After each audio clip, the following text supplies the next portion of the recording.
Whenever I do training to law firms that do this kind of work, I say you're going to lose clients unless you become trauma informed. And that usually appeals to their self-interest. But however they get there is fine with me. But we have an obligation not to trigger these clients and to not torture them through the ins and outs of litigation. Welcome to Hot Docket, the show where we talk about winning marketing strategies that have built the most successful law firms. Join us every 2 weeks for the latest trends and tactics to grow your law firm. I'm pretty excited for us to have a conversation today with Micha Star Liberty of Liberty Law, the Soaring Center, Lionhearted leader, Radiant Star. I think there's like a great central theme here. Lawyers are business owners.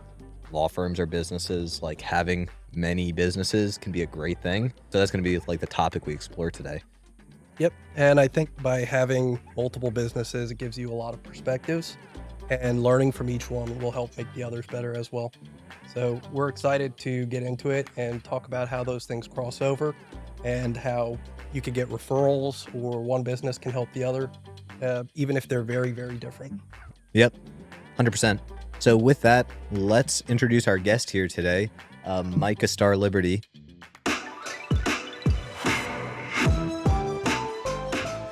Nice to have you here with us today, Micah. Thanks for having me. I'm excited to chat with y'all. All right. Well, our first question is going to be a little bit of a layup here. You have a very fitting name for a trial lawyer, and we wanted to know if this was given at birth, or, if your parents are clairvoyant that you're going to become an attorney, or if just attorney advertising runs in your veins and it's part of your core and you were able to change your name to do that. This is my given name. My parents were quite creative, and I do thank them for setting me on the path that I'm on. Can you tell us a little bit about some of your unique strategies for law firm marketing or for referrals? The way that I approach marketing and networking in general is to look at it like I'm there to do a favor for other people, to give back. So when I was a very young lawyer, going into rooms filled with these, giant trial lawyers with these huge reputations and egos, it wasn't always comfortable. So I would ask questions about them and find out what they need in their office and what kind of cases they're looking for. It turns out people love to talk about themselves and to brag about their cases. And so for me, it's like what I call hand-to-hand combat, but it's not combat. It's just getting to know people, building a true and real relationship with them. And eventually, if you're doing favors for people and, helping them promote themselves, they will turn to you as a trusted resource and talk to you about cases that they have. And also, I think the key to this kind of hand-to-hand marketing is the drip method. You want to always be just, at the top of mind. So little contacts, check in on people, have meetings. It was tough during the pandemic, but I still had Zoom coffees with lawyers who referred cases to me. And then the other thing in my community, given what I do, is for a very long time, I was one of the few people doing sex assault cases and doing trafficking cases. And so I was the person that people thought of. But ultimately, you have to do a good job, and you've got to get great results for your client, and that will kind of market you as well. I love that concept of like drip marketing, because it's something so many, not just lawyers, but like businesses in general, just forget about. That it's not the end of a conversation when somebody fills in a form or gets in touch. That's just like the start of it, right? You still got to convert that visitor or lead or whatever it may be. Is there any tools that you've been using that you have like a lot of success with that you think could provide value to other folks listening? Well, now I think it's really easy with social media and everyone being on social media. So sending people direct messages, and not like those weird spammy ones that we all get and, completely delete. I'll tell you, I haven't read a LinkedIn message in probably 5 years, because that kind of salesy marketing stuff just doesn't work for me. I'm fascinated by people and I love my community. And so I want to really know about them. So making time, scheduling calls, doing fun stuff together. Like I was a ballerina growing up. So I have season tickets to the ballet, and just taking different friends of mine, having brunch before, going to the symphony or a play or whatever. Like I still want to enjoy myself. I don't look at it as work. I look at it as, strengthening the community, and, that it's important that we know each other as real human beings. Um, and the reason why the drip marketing, just to go back to that for a second, is so important is because a lot of lawyers have had that, a phone call from someone and you're chatting with them and they say, "Oh God, I totally forgot you do that area of the law. I just referred a, blank dollar amount case to so and so." That's the worst thing to hear when you're running a business. So don't let people say that. Don't let them get to that point. Don't bug them, but like have a real relationship with them. How do you manage that when you have a firm that's growing and you have more and more referral sources? So referrals from past clients, if you're doing a great job, that should be easier and a little bit more automatic. But if your practice type gets a lot of attorney referrals, how do you kind of manage that as it just grows and you have more relationships? It's not easy because those kind of referrals require the lawyer they're being referred to respond and have a conversation with the lawyer. I would never have a staff person call a lawyer back who called me to send a case. Um, we're so busy. I mean, we're overflowing with work, so it's rare that I will take referrals because we do work all across the country. But I think it's just being methodical, setting aside time. Actually, if this is something you want to build, coming up with a great tracking system. Um, Keeping lawyers informed about the case that they referred to your office is really important. It's almost as important as the results that you get for that client. And because I'm a huge proponent of following the ethical rules, make sure you're following your state's rules with respect to referrals. It's very important. Document everything. I think your story in particular is so interesting. How you started these different businesses all around one central theme and topic.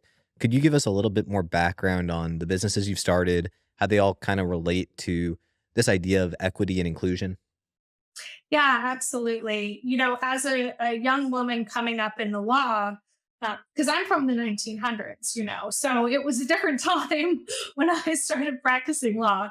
There weren't a lot of women. I would walk into a courtroom and I would be the only woman, or maybe one of two. And so, it was hard to break into getting on trial teams and getting the plum assignments and, working your way up the ladder. And I experienced it myself. I've always been passionate about equal rights and civil rights.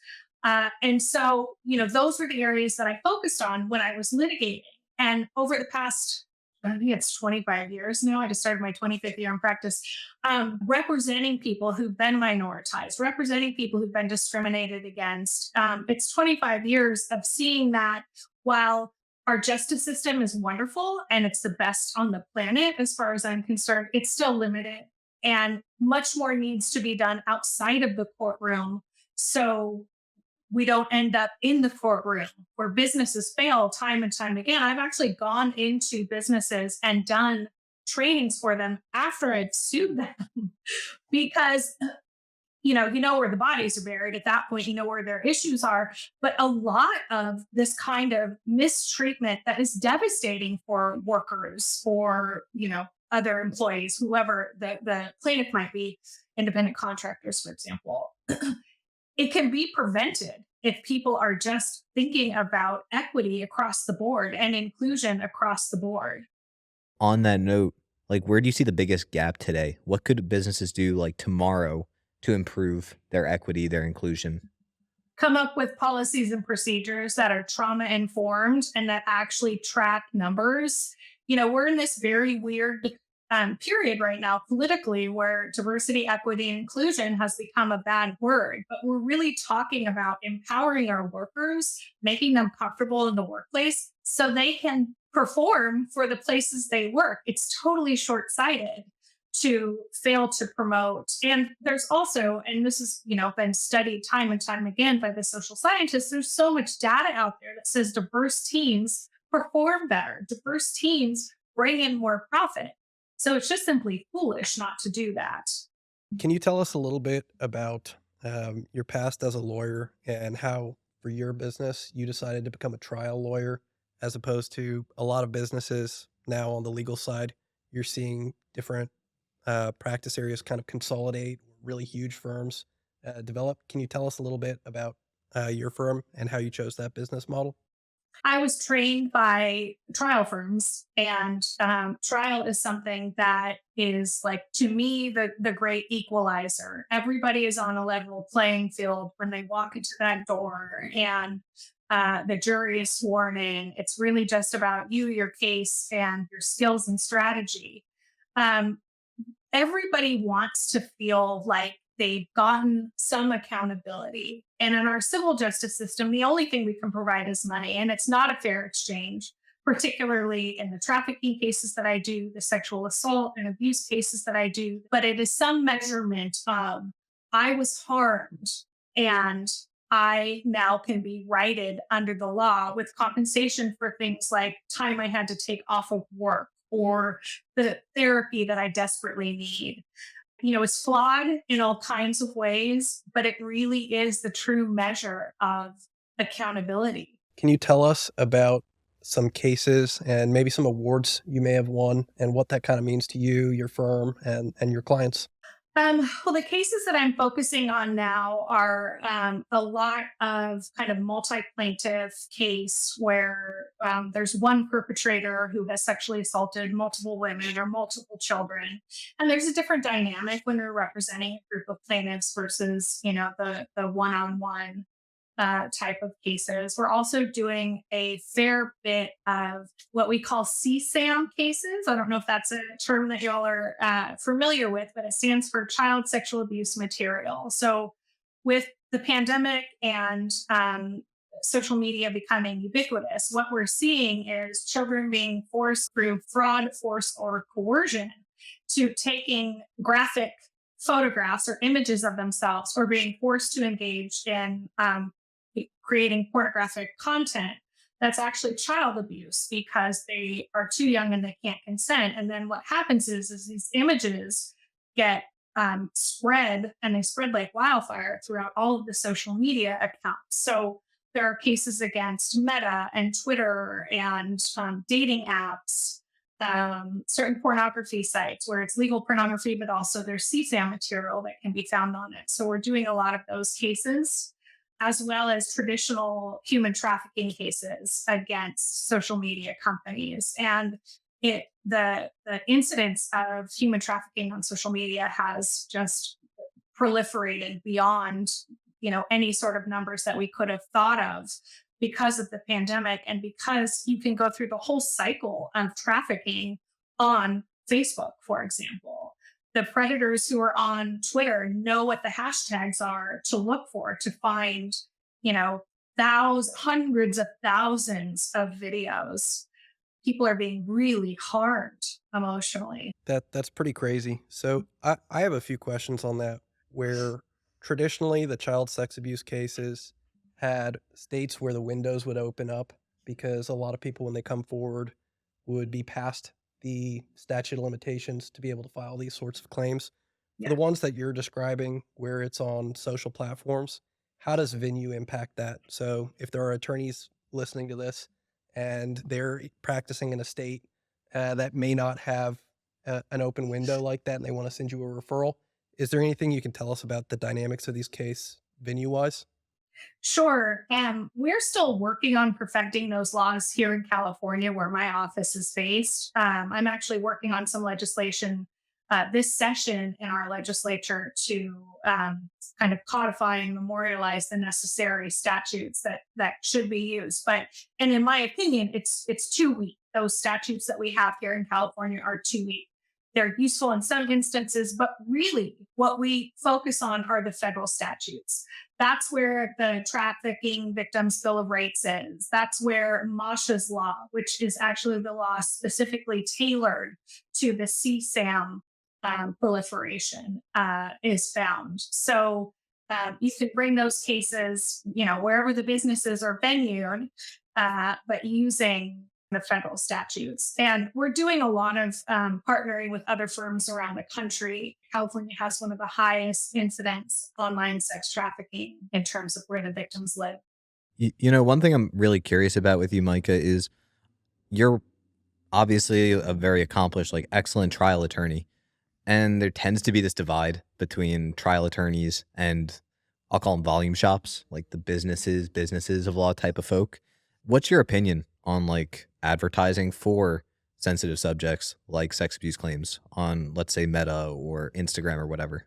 Yeah, I mean, that's not my cup of tea, certainly. I bring a trauma informed approach to everything I do, whether it's related to sex trafficking or an employment law case, for example, because everybody has some element of, being exposed to a traumatic event and, they're carrying that around every day. You have to be very, very careful about how you word those types of ads. I've seen them done wrong, and thank goodness for all the people who make comments and let them know, let the advertisers know. But you just have to have enough experience working with survivors, understand how the brain writes trauma memories and how people are triggered.